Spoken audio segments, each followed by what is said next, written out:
তো শ্রোতাবৃন্দ, আজ উত্তর পূর্ব ভারতে মারুতি শরিয়া নদওয়াতুত তামিরের উদ্যোগে বিশেষ করে আমাদের হাইলাকান্দি জেলার তত্ত্বাবধানে আমাদের হাইলাকান্দি জেলায় আজ সবাই মক্তবের প্রি ফাইনাল পরীক্ষা চলতেছে।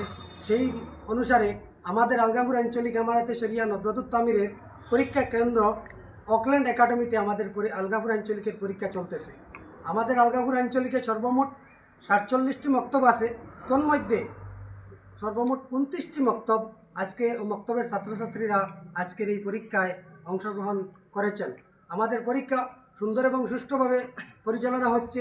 আমাদের পরীক্ষার ইনচার্জের দায়িত্বে আছেন জনাব আলহাজ মাস্টার জহিরুদ্দিন লস্কর সাহেব এবং আরও সর্বমোট 12 জন পরীক্ষক এবং সাহায্যকারী হিসাবে আমরা সব একসঙ্গে আজকের এই পরীক্ষা পরিচালনা করতেছি। বিশেষ করে আমাদের এই পরীক্ষা কেন্দ্রের এই ওনার আমাদের অকল্যান্ড স্কুলের প্রিন্সিপাল, উনি যথেষ্ট আমাদেরকে সাহায্য করতেছেন কীভাবে পরীক্ষা সুন্দর এবং সুষ্ঠুভাবে সম্পন্ন করা যায়। উনি প্রথম সকাল থেকে এখন পর্যন্ত আমাদেরকে দেখাশোনা করতেছেন এবং কোনখানে কি হচ্ছে না হচ্ছে সর্বটুকু দেখে খেয়াল রাখছেন। সেই হিসাবে আজকের পরীক্ষা সুন্দর মতো চলতেছে। আশা করি আমাদের এই পরীক্ষার কারণে ছাত্রছাত্রীরা উপকৃত হবেন এবং আমাদের সমাজ উপকৃত হবে এবং দিন এবং দুনিয়ার এই দিনী শিক্ষায় আমাদের ছাত্রছাত্রীরা সুষ্ঠুভাবে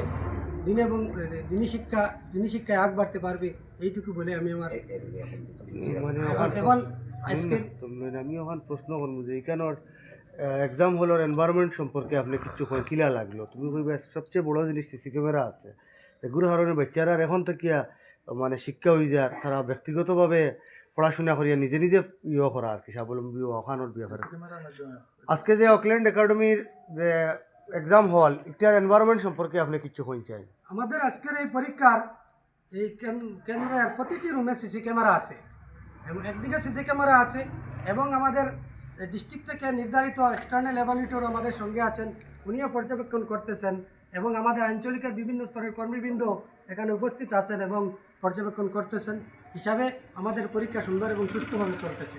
আমি আর বিশেষ কিছু না বলে আমি আমার কথাটি শেষ করলাম। এখন আমাদের এই স্কুলের ওনার প্রিন্সিপাল স্যার সামান্য কিছু বলবেন।